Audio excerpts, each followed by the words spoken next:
Dani, muy avanzado para su tiempo, porque había muchas de estas cosas que casi te diría que no estaban ni planteadas a nivel Claro, oficial en claro. plan astrofísica. O sea que, ostras, sí, sí, sí. Claro, y es, porque claro, aquí yo siempre lo he dicho y hemos hablado en infinitas ocasiones sobre lo del tiempo lineal. Yo sostengo siglo XXI a día de hoy que para mí pasado, presente y futuro pertenecen a un mismo espacio-tiempo y que bueno, pues lo que queremos considerar pasado no deja de pertenecer a nuestro presente y a nuestro futuro. Yo creo que Lovecraft consiguió con su literatura que ser leído en el siglo XXI, en el 2017, consigue estremecerte, apasionarte y hacerte pasar escalofríos, Silvia, como si lo hubiera escrito en el día de ayer el propio Lovecraft, ¿no, compañera? Sí, parece que tenía como una intuición Don un brutal. poco, Sí, sí. sí, un poco como Julio Verne, Ahí está. que se Ahí está. adelantó, se Ahí está. adelantó a su tiempo y tenía esa percepción, supo expresarla, Uh-huh. aunque No tuvo sabía miedo, no tuvo miedo a Exacto. expresarla. Ahí está. Ahí está, ahí está. Es que es así, ¿no, Silvia?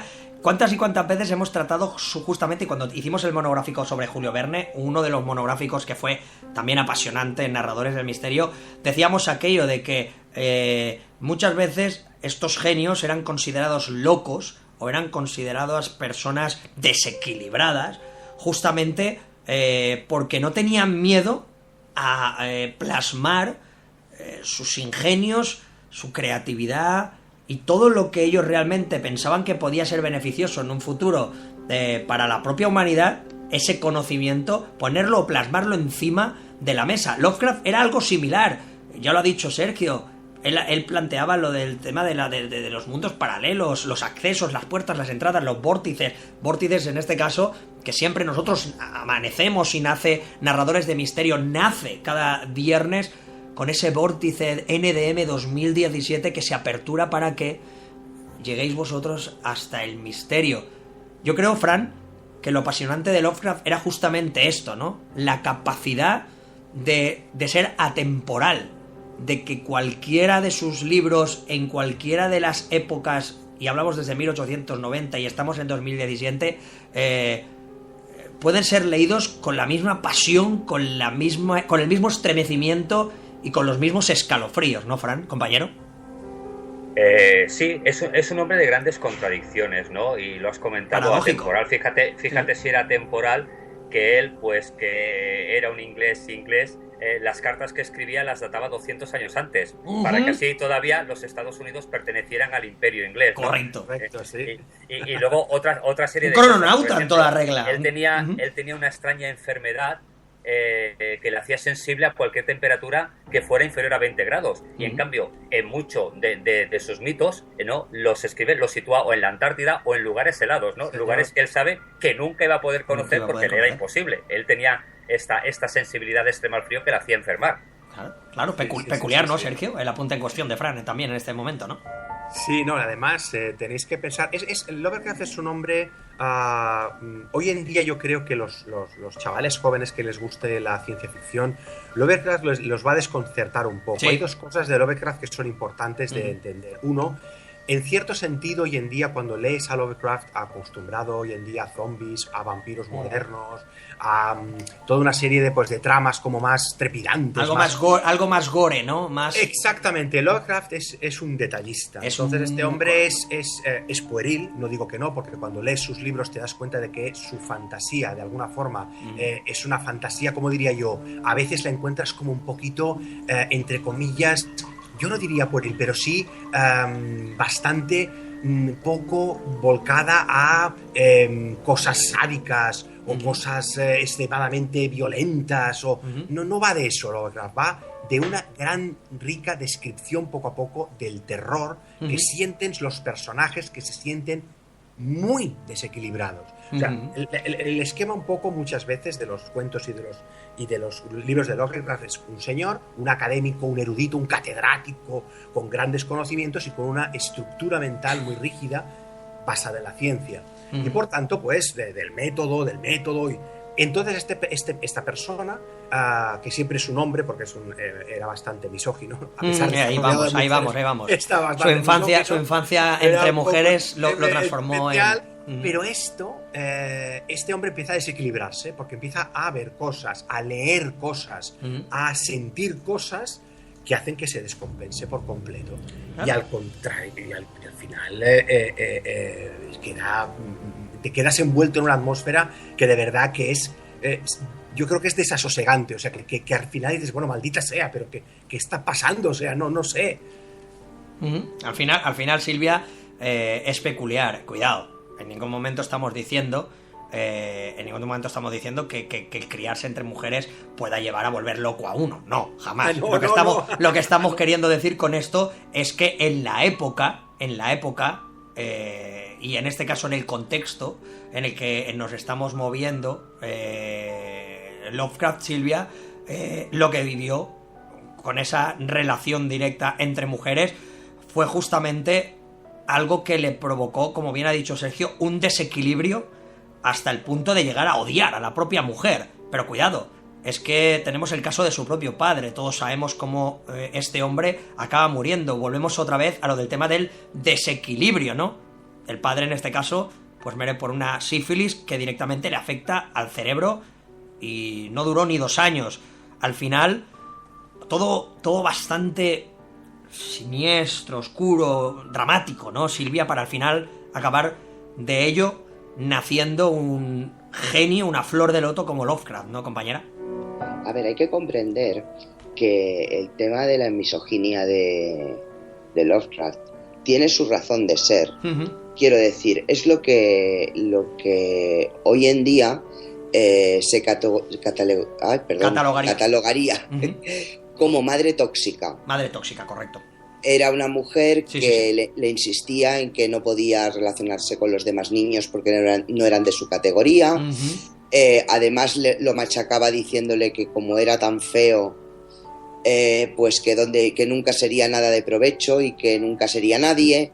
En fin, no era una madre amorosa. No era precisamente el ejemplo o la mamá ejemplarizante, precisamente, porque volvemos a lo mismo, ¿no, Sergio? El contexto, la época, bueno, vamos a ponerlo entre comillas, la clase, al final se anteponía a la sociabilización o a la relación, ¿no? Y al final él, pues se convierte o se acaba convirtiendo en un bicho raro, vamos a decirlo con todo el respeto, y estoy seguro que Lovecraft ahora mismo, porque él es Providencia, en este caso Providencia, me entenderá, se acaba convirtiendo en un bicho raro porque, como ha dicho Silvia, le convierten en un bicho raro, ¿no, Sergio?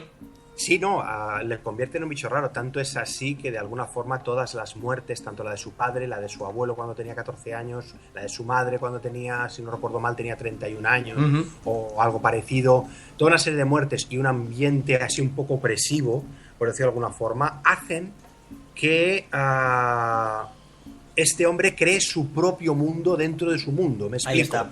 Este hombre vivía en Providence, pero dentro de Providence este hombre crea una ciudad que es Arkham, que no existe.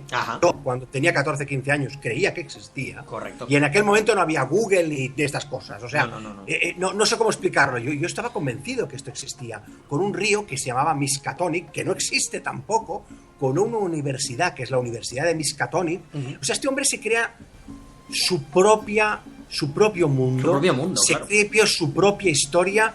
Supongo que un poco también para defenderse de toda una serie de traumas, fracasos y de un poco también, evidentemente, por un comportamiento o un carácter un poco especial, ¿no? Claro. Al final, Fran, queda claro que Lovecraft, genera vamos a llamarlo así, un planeta o una realidad alternativa, porque la realidad que vive junto a su madre y las mujeres que le rodean no son precisamente la realidad que a él le apasiona, esa realidad más aventurera, esa realidad más alternativa, esa realidad más basada en la genialidad o la creatividad. Él decide crear ese nuevo mundo y decide quedarse a vivir en él. De ahí, pues justamente, que acabe sucediendo lo que acaba sucediendo, ¿no? al final quien se acaba creyendo esa realidad alternativa a pies juntillas y se queda a vivir en ella, pues tristemente y en muchas ocasiones pues acaba sumido justamente en una locura constante o continua, ¿no, compañero? Claro, a ver, él realmente en sus obras pues va plasmando un poco esos traumas o como ha dicho Sergio, ¿no? Ese carácter particular, ¿no? Por ejemplo, la escasez de mujeres en sus obras. Hay muy pocas mujeres y los personajes femeninos que aparecen, pues bueno, suelen ser muy poco amables, ¿no? Le da connotaciones negativas a lo que son las relaciones sexuales, ¿no? Él habla de sus nacimientos, estos nacimientos cósmicos. Luego también su propio carácter, ¿no? Este amor que tenía él en Inglaterra, pues le hace también que sus obras pues un poco a veces tenga connotaciones racistas, ¿no? Muchas veces los personajes malos son no blancos, ¿no? Entonces él, todos estos traumas, todas estas vivencias de alguna manera en su mundo de fantasía, pero también los va reflejando en todas sus obras. Al final es como bien ha dicho Sergio, como has comentado tú, ¿no? Es muy detallista, intenta siempre que esa creatividad innata que nace justamente del hecho de la convivencia con esa madre tóxica, pues al final se cree su propio paraíso, que al final en el que justamente esos dramas o esos traumas que vivía en su vida cotidiana, pues como que se transformaban metafóricamente y al final eran metáforas apasionantes o increíbles, ¿no? Las que podía llegar a utilizar justamente basadas en esos traumas, ¿no, Rosy, compañero?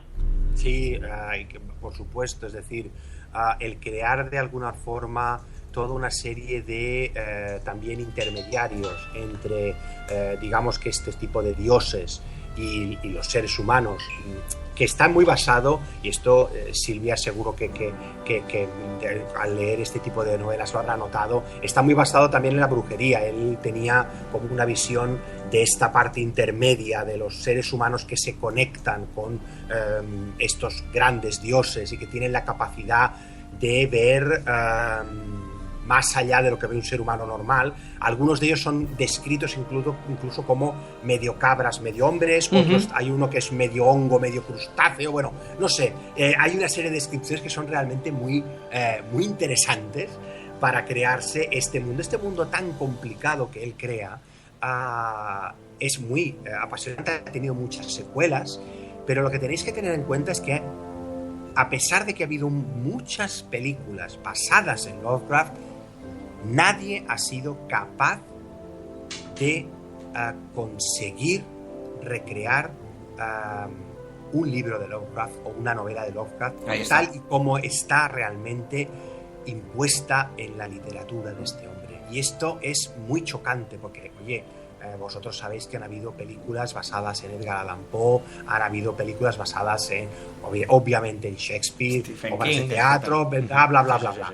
Stephen King, pero a este hombre, cuando tú ves las películas, y hay bastantes, El regreso de Cthulhu, luego tienes, ¿cómo se llama? Dagon, tienes toda una serie de películas que los directores desde el principio se rinden, en el sentido que no pretenden seguir el libro porque no son capaces. No son capaces.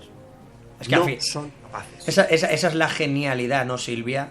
Que pone sobre el tapete o sobre el lienzo, en este caso, con su pluma Lovecraft, ¿no? Esa capacidad de que incluso genios del séptimo arte, cuando intentan de alguna manera asimilarse, asemejarse a él, pues tienen que al final desistir, abandonarlo, porque se dan cuenta de que cualquier comparación es insultante para el espectador, en este caso, e inclusive pues aquellos que después quisieron intentar en su efecto imitar la genialidad y genuinidad de Howard Phillips Lovecraft, lo que hacían justamente era al final desistir porque pensaban que era un auténtico insulto al de Providence, ¿no, Silvia?